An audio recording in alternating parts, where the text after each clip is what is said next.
Hey, I'm about 10 miles north of Hollis. We've had a couple quick funnels, no touchdown, but they lifted back in. She's still spinning pretty good on this eastern side of the cell. Yeah, I just crossed over. I realized. On the edge here, caught up in the outside rim, and then triggering that storm activity, a little bit of interference. There's no real actual energy there, even as we go to the satellite. Then we go to the storm system, right there over the Four Corners of New Mexico, counterclockwise rotation, with an embedded strong cold front, which is going to knock our highs into the mid-60s tomorrow.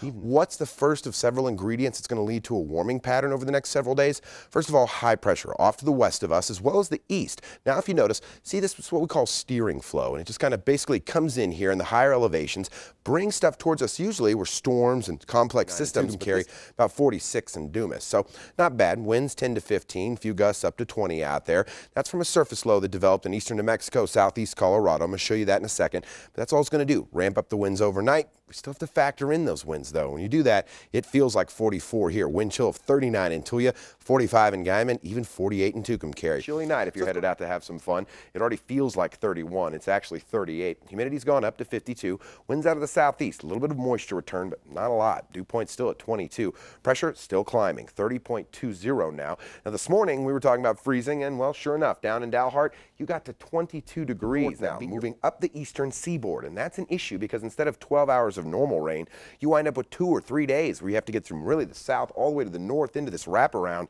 and it rains. And now, News Channel 10's Storm Track Forecast with meteorologist Kris Nation. It looks like we're going to have a relatively warm, kind of calm week. It is, yeah. But definitely not the case in all parts of the country. Exactly. I mean, it seems like we have one side of the coin and the East Coast has the other side. Where we're perfect, they're getting hammered out there. And in fact, Sandy's picking up speed. We're going to get to that show you in a second. Let's start off locally, though. Radar scope's completely clear out there. We go into motion, still nothing there. And in fact, you can go ahead and let those umbrellas collect the dust in the closet for about 4 or 5 days. It's going to be dry. But you know what? It's going to warm up a couple degrees every day. We go to the satellite, just some mid to high level clouds. And even as they work their way out of Colorado, Kansas, and up towards Nebraska, they're entering a dry environment. And look what happens. Even they get dissipated out. But you know what? You want to see a storm? Well, we don't have to go too far away. Not really that far at all. Across to the east, we take a look at Sandy. What are the current readings?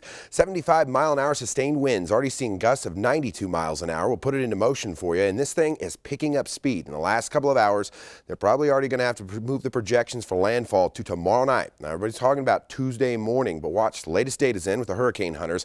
Watch at the speed now. These are 12-hour blocks here. Now, by 7 p.m. tomorrow night, it will be very close to making landfall. This thing is not going to hold on till Tuesday.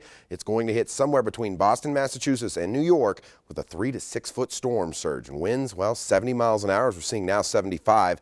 Gusts near 90 at the core, right off the edge of the eye wall. We're going to keep a very close eye on this. If it goes right into Manhattan, they could have a very serious problem. Now, we take a live look back here. We're seeing the other side of that coin, as we mentioned a moment ago. Perfect weather. We're at 49, feels like 44. Winds the only real drawback out of the southeast at 14, but they're helping. Dew points now up to 24. Humidity 37%. Barometric pressure 30.12, but actually starting to fall as we're getting a surface low in development. Temps across the region out there. We're at 49 here in Amarillo. If you're down in Portales, you're at 50, 49 in Tucumcari, about 46 in Dumas. So not bad. Winds 10 to 15, few gusts up to 20 out there. That's from a surface low that developed in eastern New Mexico, southeast Colorado. I'm going to show you that in a second. But that's all it's going to do. Ramp up the winds overnight. We still have to factor in those winds, though. When you do that, it feels like 44 here. Wind chill of 39 in Tulia, 45 in Guyman, even 48 in Tucumcari. So let's go ahead and pull back out, start tracking down the cold front. Every time we look at this map, it's been entrenched with blue. But notice it's really starting to let up. And that's kind of a telltale sign of what is to come. Now, we're at about 49 here, 56 in San Antonio, 43 in Oklahoma. But even up in Bismarck, they're not at freezing on the Canadian border. So it's a good sign of what's to come. What's the first of several ingredients that's going to lead to a warming pattern over the next several days? First of all, high pressure off to the west of us as well as the east. Now, if you notice, see, this is what we call steering flow, and it just kind of basically comes in here in the higher elevations, brings stuff towards us usually where storms and complex systems, but this time actually acting in our favor to deflect them away up towards the Canadian-U.S. border, as well as the cold fronts that would go with those storm systems. So they'd mentioned we have a very tiny little low in play that's kind of right in there in eastern New Mexico. So let's bring it up and show you what I'm talking about. We have the steering flow in play, but on the surface we have winds out of the southwest. That's downslope, and that's going to be a key component because what it does is lets us warm up. Now they're dry, and we could be talking about a little bit of fire danger. Thankfully, the winds look light throughout your entire week. So it's great. It's going to climb about 3 degrees every single day. Just to be sure, though, let's kind of break it down and see what's causing these factors other than me just kind of explaining it. We'll show it to you in an animation. High pressure slides through the area. That's going to take 4 or 5 days. It's very slow moving. We can see all the movement around it clockwise in the higher elevations. But as we get to Thursday and Friday, it'll slip out of the area. Cold front will develop up to the northwest of us. It'll push in late Friday night, and there'll be moisture out of the southwest. Just as we saw the winds now, that'll give us dry air and warmer days.